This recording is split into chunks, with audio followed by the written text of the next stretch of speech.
नमस्कार, मैं हूं संजय शर्मा। आप देख रहे हैं 4 पीएम यूपी। दैनिक भास्कर के राजनीतिक संपादक केपी मलिक का भी मानना है कि ट्रंप अपनी चालों में उलझ गए हैं। अब आगे कुआं न पीछे खाई, कहीं भी जाएं उनका अंत निश्चित है। लाखों करोड़ों लोग उनके विरोधी हो गए हैं पूरी दुनिया में, खुद अमेरिका में। ईरान के अंदर हिम्मत कहां से आती है? बहुत बढ़िया बातें कही हैं केपी मलिक ने, और यह भी बताया है कि आखिर क्या चल रहा है उत्तर प्रदेश की राजनीति में, क्यों संजीव बालियान ने योगी पर हमला बोला है। उत्तर प्रदेश की राजनीति का बहुत बड़ा खुलासा केपी मलिक जी के इस शो में। सीधे लेके चलता हूं केपी मलिक जी के पास। दिल थाम के सुनिएगा और चैनल को सब्सक्राइब करिएगा। 4 पीएम में बहुत बहुत स्वागत है केपी मलिक साहब। आप मेरठ में बैठ के क्रांति करा रहे हैं। आजादी का बिगुल जो है, आजादी का आंदोलन जो है वो मेरठ से भेजेगा, तो बहुत बहुत स्वागत है आपको। करूंगा मैं मेरठ के आसपास की बातें। पहले आपका हार्दिक अभिनंदन। धन्यवाद संजय जी, आपका बहुत बहुत धन्यवाद। और आपको तो जानकारी है ही कि क्रांति तो हमेशा मेरठ से ही शुरू होती है, चाहे वो अंग्रेजों की विदाई हो। और जब भी मोदी जी जाते हैं उत्तर प्रदेश में, इलेक्शन होता है तो पहली रैली हमेशा मेरठ से होती है। आपने 2024 में भी देखा, 17 में भी देखा, 19 में भी देखा, 14 में भी देखा, मोदी जी की उत्तर प्रदेश में पहली रैली मेरठ होती है। तो मेरठ तो क्रांतिकारियों की रणभूमि है, और मेरठ की भूमि से ही चुनौती दी गई है योगी जी को। तो इसका मतलब ये भी जाने वाले हैं क्या? तो बस मैं यही पूछना चाह रहा हूं आपसे कि 1857 का संग्राम शुरू हुआ था मेरठ से। अब मेरठ से सत्ता को सीधी चुनौती है। ये बालियान साहब को, भैया मोदी जी हैं, करीबी हैं। बालियान साहब ऐसा दावा करते हैं, ये बात अलग है कि चुनाव हार गए थे वो एक बहुत चर्चित क्लब का, लेकिन वो सीधे सीधे योगी जी को चुनौती दे रहे हैं। संजीव बालियान की इतनी हैसियत हो गई है कि वो सीधे सीधे योगी जी को चुनौती दे रहे हैं। खेल क्या है? अकेले बालियान चुनौती दे रहे हैं, पीछे कोई और है। ये खेल चल क्या रहा है? देखिए संजय जी, ये तो आप जानते हैं कि दिल्ली और लखनऊ की जो लड़ाई चल रही है उसमें मोहरे ही काम आते हैं। डायरेक्ट वाली लड़ाई तो हो नहीं रही है भाई, वो तो उनके मोहरे लड़ाई लड़ते हैं। और संजीव बालियान जब से चुनाव हारे वो बौखलाहट में है। अब एक्चुअली हुआ क्या था कि मेरठ में सकौती एक जगह पड़ती है, और वहां पे एक जाटों का संगठन है, अंतरराष्ट्रीय जाट संसद। तो उन्होंने एक मूर्ति लगाई महाराजा सूरजमल की, वो बहुत बड़े राजा हुए भरतपुर के, लोहागढ़ उनकी राजधानी थी। 80 युद्ध उन्होंने लड़े, एक भी युद्ध हारे नहीं वो। उन्होंने मुगलों को भी पटका, अंग्रेजों को भी पटका। तो भारतीय जनता पार्टी के जो इस तरह के लोग हैं, वो आजकल क्या कह रहे हैं कि वो हिंदू हृदय सम्राट बना दिया उनको, क्योंकि हिंदू जुड़ेगा तभी तो मामला बनेगा चुनाव में। और उत्तर प्रदेश में चुनावी समर शुरू हो गया। अखिलेश जी ने बड़ी रैली करके दादरी से जो है बिगुल फूंक दिया है। तो वेस्टर्न यूपी में राजनीति की चहल पहल शुरू हो गई है। और हमें तो ये लगने लगा है जैसे चुनाव वो बंगाल का, आसाम का तो ऐसा ही चल रहा है, असली चुनाव यूपी में शुरू हो गया है। तो उसी के तहत ये बड़ी रैली हुई और मौका मिला संजीव बालियान को अपनी ताकत दिखाने का। उन्होंने राजस्थान से हनुमान बेनीवाल को बुलाया, पंजाब से भगवत मान को बुलाया, और हरियाणा से जो है दिग्विजय चौटाला को बुलाया। तो जब मूर्ति का अनावरण हुआ तो वहां पे पुलिस ने क्या किया, जो अंतरराष्ट्रीय जाट संसद थी और जाट महाराजा, हिंदू इंद्र सम्राट जाट सूरजमल का जाट निकाल लिया पुलिस ने। तो वो बिना जाट के रह गया। वो तो ऐसे हो गए जैसे किसी गाड़ी की लाइट आपने निकाल ली हो। तो वहां बड़ा हंगामा हो गया। तो उन्होंने पुलिस प्रशासन को चुनौती कम दी, उन्होंने सीधी जो है मुख्यमंत्री को चुनौती दे दी है संजीव बालियान ने। तो इस चुनौती का मतलब क्या है ये तो चुनाव में ही पता लगेगा। लेकिन ये है कि ये कह सकते हैं कि उत्तर प्रदेश में मुझे इससे ये हो गया कि चुनावी बिगुल बच चुका है। और चुनावी बिगुल में जो भारतीय जनता पार्टी की लड़ाई है दिल्ली लखनऊ की, वो भी सामने आती हुई दिख रही है। और ये मामला धीरे धीरे, और उसमें अगले दिन जो ये चीजें हुई उसमें जो है सोने पे सुहागा हमारे दोस्त और आपके जो खास मित्र है संगीत सोम ने कर दिया। उन्होंने जाके माल्यार्पण कर दिया। क्या भाई, ये कोई जाटों ने पेटेंट थोड़ी करा लिया इनको, ये तो सबके राजा हैं, ये तो सबके हैं। आजकल क्या हो रहा है कि राजा भोज की जो मूर्ति है वो कह रहे गुजर हमारी है, अंबेडकर कह रहे हैं हमारे हैं, वो राहुल गांधी कह रहे हैं कि भाई मान्यवर काशीराम जी को भारत रत्न दो, तो मायावती कह रही वो हमारे हैं। तो ये सबने अपने अपने बना लिए। अब जैसे पटेल साहब जो है वो भाजपा ने बना लिए गुजरात में, अब नेहरू को कोई बना नहीं रहा। महात्मा गांधी को कोई पूछ नहीं रहा। तो अब नए नए सबके महापुरुष आ गए हैं और सब जाति के, सब समुदाय के हो गए हैं। अब आपका समाज परेशान है क्योंकि आपके पास इतने सारे महापुरुष हैं, किसको बनाए, परशुराम को बनाए, किसको बनाए। अब दिक्कत आपके यहाँ। देखिए, हमने तो भाई साहब सबने कर लिया। ठाकुरों ने महाराणा प्रताप की मूर्तियां शुरू कर दी हैं, जाटों ने महाराजा सूरजमल की कर दी है, और भाई साहब जो मायावती जी हैं वो तो लगाती हैं अम्बेडकर जी की, काशीराम जी की, अपनी खुद की भी लगा रही हैं। तो अब आप देखो आपको क्या करना है। अच्छा, आपने जब कहा हमको क्या करना है, मतलब ब्राह्मणों को क्या करना है, ब्राह्मण समुदाय हालांकि मुझे मानता नहीं है क्योंकि मैं बड़ा थोड़ा नास्तिक टाइप का मानते हैं लोग मुझे, मैं परंपराओं में यकीन नहीं करता, लेकिन बालियान साहब बड़ा मानते हैं। बालियान साहब ने एक बार ब्राह्मणों को गाली दे दी थी और मेरे पास हाँ किसी ने रिकॉर्डिंग भेज दी, तो मैंने वो हाँ। संजीव बालियान की रिकॉर्डिंग जिसमें वो ब्राह्मणों को गाली दे रहे हैं चला दी कि ये संजीव, अब संजीव बालियान की हालत खराब हो गई। देश भर के ब्राह्मणों ने बालियान का विरोध शुरू करने कर दिया है। याद है ना आपको, मंत्री थे गाली दे दी थी। फिर जी बालियान जी ने जी प्रेस जी। कॉन्फ्रेंस करी, प्रेस कॉन्फ्रेंस करके मुझ पे आरोप लगाए कि साहब ये तो हम्म बीजेपी के विरोधी है, सत्ता विरोधी है, और झूठा मेरे को ऐसे प्रचारित किया। मैं ब्राह्मणों का बड़ा सम्मान करता हूँ। तो मैंने फिर वीडियो बनाया, मैं कहा बालियान हम्म साहब, अगर ये आपकी आवाज नहीं है, अगर ये हम्म आपकी रिकॉर्डिंग नहीं है जिसमें आप ब्राह्मणों को गाली दे रहे हैं, तो आप मेरे ऊपर एफआईआर करा दीजिए। हम्म आपकी रिकॉर्डिंग चली जाएगी कोर्ट में, फॉरेंसिक जांच हो हम्म जाएगी।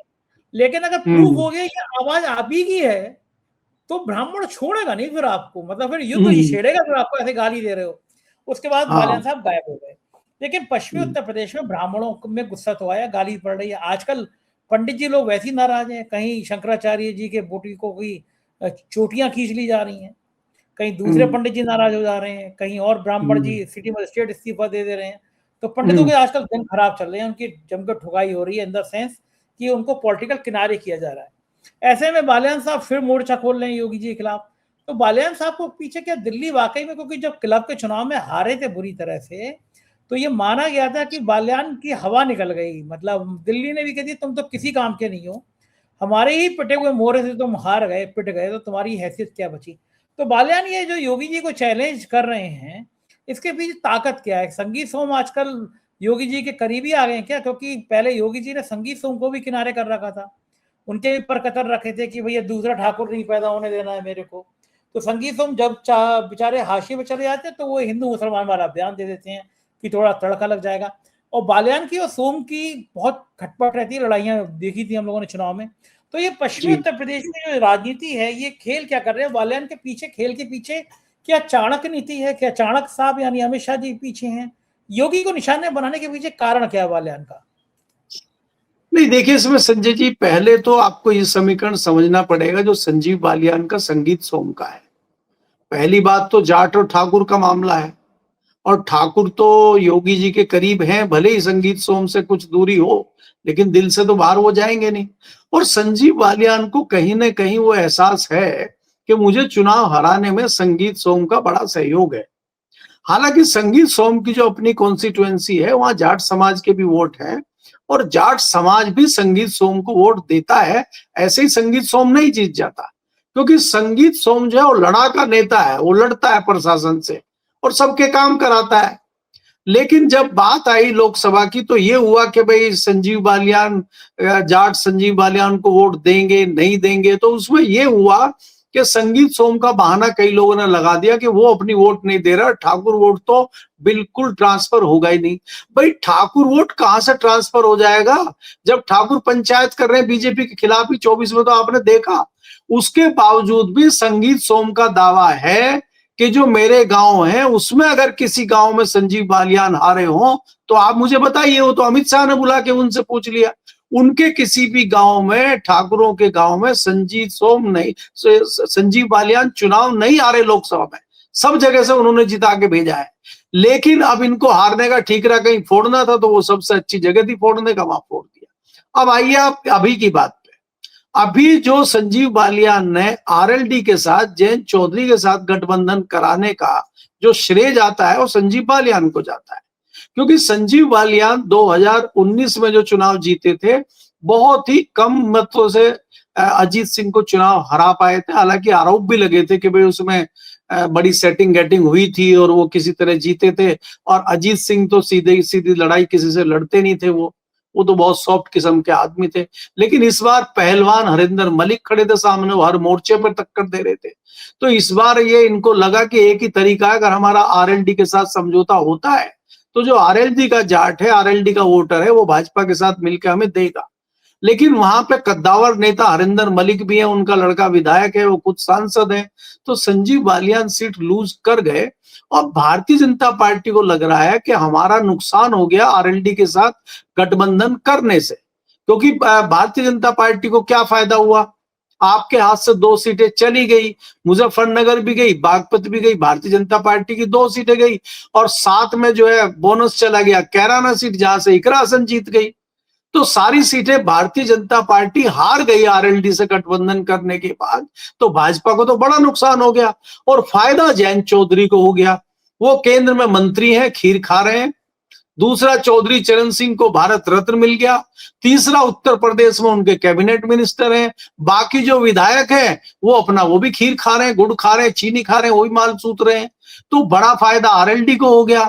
भाजपा के जो कार्यकर्ता हैं, भाजपा के जो अधिकारी हैं, पदाधिकारी हैं, वो इस बात से परेशान है कि 2027 में अगर आरएलडी हमारे साथ रहती है तो भाजपा को नुकसान और आरएलडी को फायदा होगा। अब 2027 में आरएलडी तो 30-35 विधायक मांगेगी, और अगर 25 में भी समझौता आरएलडी का हो जाता है तो भाजपा के साथ मिलकर आरएलडी को जीतने की संभावना बन जाएगी। तो ये तो फायदा आरएलडी का हो रहा है, इसमें भाजपा का फायदा कहां है। तो इन परिस्थितियों में यह भी लगता है कि ये समझौता 2027 तक रहेगा कि नहीं रहेगा, क्योंकि नुकसान भाजपा का है। तो संजीव बालियान उहापोह की स्थिति में है, और वो ये चाहते हैं कि जो वो थोड़े ढीले पड़ गए हैं, उनको लोग कम पूछ रहे हैं, तो वो अपनी मार्केट बढ़ाना चाहते हैं इस तरह की चीजें करके। ये उन्होंने मामला शुरू किया है, क्योंकि देखिए 8-9 महीने चुनाव के बच गए, बहुत कम समय है। तो इसमें आपको एक माहौल अपना बनाना पड़ेगा। अगर आप माहौल नहीं बनाते तो आप समाप्ति की तरफ है। फिर आप आए, मंत्री बने, निकल लिए, कौन पूछ रहा है।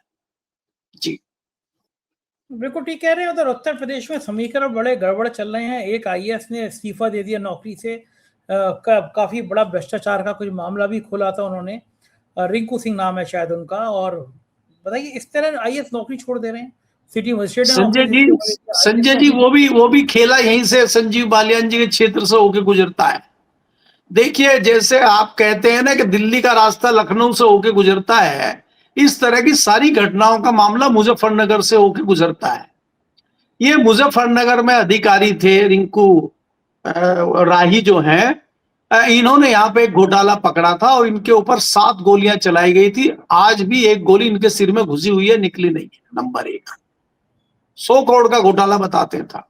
उसके बाद अभी रिसेंटली इनकी खबर आई थी, कहीं मुझे लग रहा है कि आपके पूर्व का कोई जिला था, वहां इनसे उठक बैठक कराई गई थी। बहुत ही शानदार, जी बहुत ही शानदार अफसर, गरीब घर से आए हुए, अपने बलबूते पे, कोई इतिहास नहीं है इनके किसी परिवार का, और बहुत ही जेन्युइन, बहुत ही बढ़िया अफसर। इन्होंने परेशान होकर इस्तीफा दिया है कि इस सिस्टम में कैसे काम किया जाए, और इनको कहा गया कि निकल लो, नहीं तो ऐसा ना हो कि लाश ही मिले। तो इन्होंने तो इस्तीफा देना ही विचारों ने उचित समझा।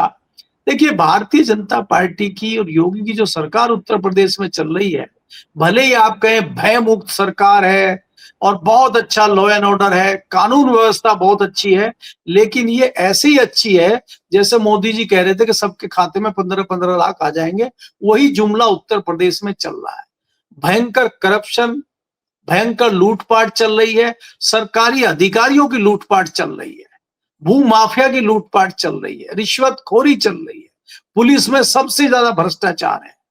ये आप कह सकते हैं कि क्रिमिनल पैसे दे के काम कर रहे हैं, आम आदमी को तकलीफ थोड़ी कम है, इसलिए हमें और आपको दिखाई कम दे रहा है। नहीं तो क्राइम में कोई कमी नहीं है। जहां क्राइम का रेट ये था, क्राइम में सेटल 1 लाख रुपए दे के होता था, और वो 10 लाख दे के हो रहा है। गाय पहले भी कट रही थी, अभी भी कट रही है, पहले थोड़ा कम देना पड़ता था, अब पुलिस ही ले जाके सेब कटवा दे रही है। तो इसलिए क्या है, वो हर चीज की कीमत बढ़ गई है उत्तर प्रदेश में, सुधरा कुछ नहीं है।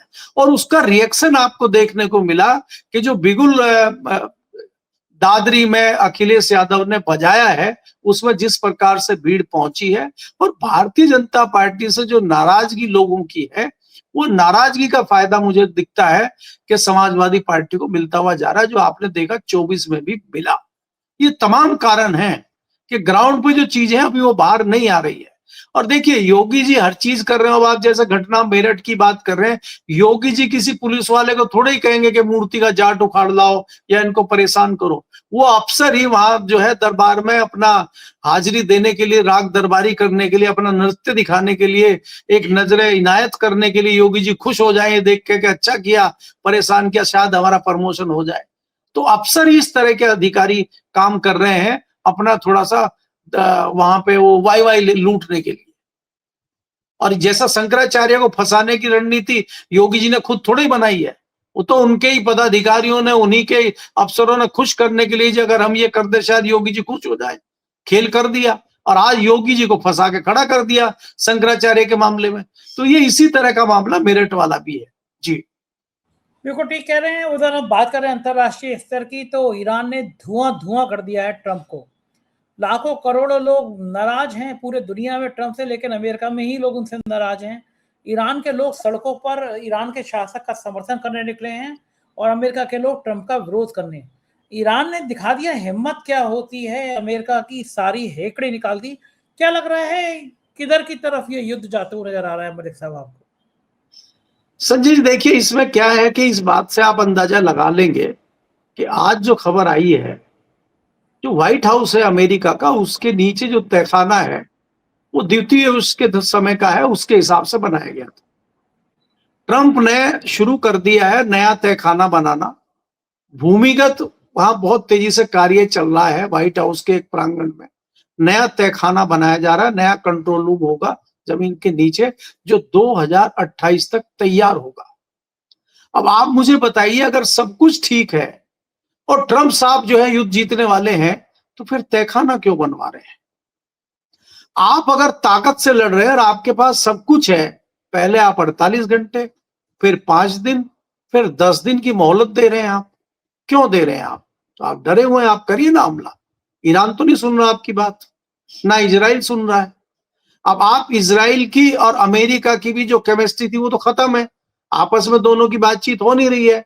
इजराइल ने तो कहा नहीं कि भाई हम भी 10 दिन के सीज फायर में शामिल है आपके पास। अमेरिका खुद ही सीज फायर दे रहा है, खुद ही कह रहा है हमारे जो है अब जमीनी लड़ाई लड़ने वाले सैनिक उतारेंगे, हम 3000 5000 सैनिक उतार दिए हैं और आप सीज फायर भी। दोनों बातें आप कैसे कर सकते हैं? ईरान के पास संजय जी अब खोने को कुछ नहीं बचा है, ईरान के पास पाने के लिए सारा जहां है।